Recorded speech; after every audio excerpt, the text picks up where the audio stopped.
Hello, this is Darrell Castle with today's podcast. Today is Friday, January 10th, 2014, and today we continue our discussion of 2013 problems and how they extend on into 2014 and beyond.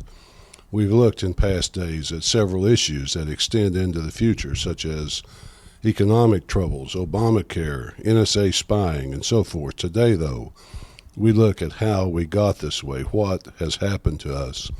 As we've said many times before, power corrupts.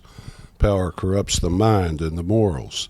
If your next-door neighbor, who happens to be your best friend, was elected to public office and gained some modest degree of power in a few months, you would not recognize him. That's what power does. Power is an addictive, like a drug, and people lust for it and spend their entire lives working and conniving to gain it, to achieve it, to hold it, and to keep others from acquiring it, and in theory, diminishing their own power. Furthermore, as Rick Mayberry often says, power itself is corrupt. Power is corruption because it is brute force. It is the legal right to use brute force against people who haven't harmed anyone.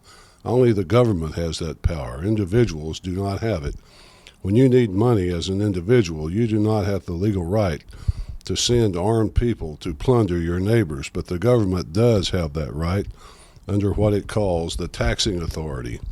The founders recognized this tenet of power, and they knew that even they were not exempt from its corruption.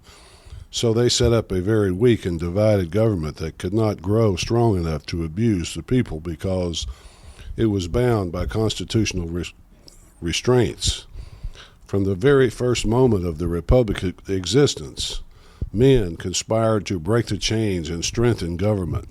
Little by little, law by law, court case by court case, regulation by regulation, the keys to the henhouse were handed over to the fox. At first, governments were established to take control by force of arms, with armies and laws established so no one could ever take their place. Their wealth and power and status to be preserved at all costs. Soon it became more and more difficult for government to maintain control by force of arms alone.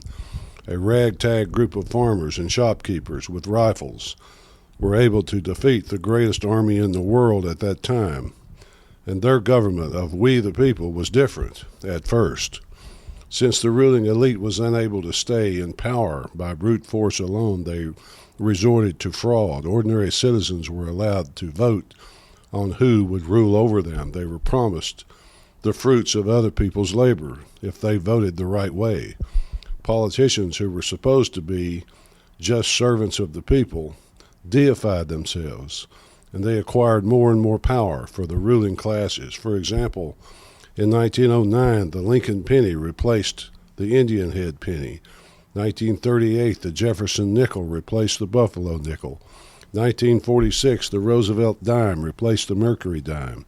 In 1932, the Washington quarter replaced the Liberty. In 1948, the Franklin half dollar replaced the Liberty, which was replaced by the Kennedy in 1964. As government became more and more corrupt, it glorified its politicians more and more. In 1913, government joined forces with the banking and corporate world to rule with unlimited financing. Now, who can resist? Who indeed can resist? Drunk with power, the politicians of this worldwide socialist experiment stagger on. That is what we are seeing today, folks, the failing experiment of global socialism. It is indeed failing, but it takes the ruling elite a long time to see it. They hold power for many years after their experiment fails. Well, that's it for today, folks. We're out of time.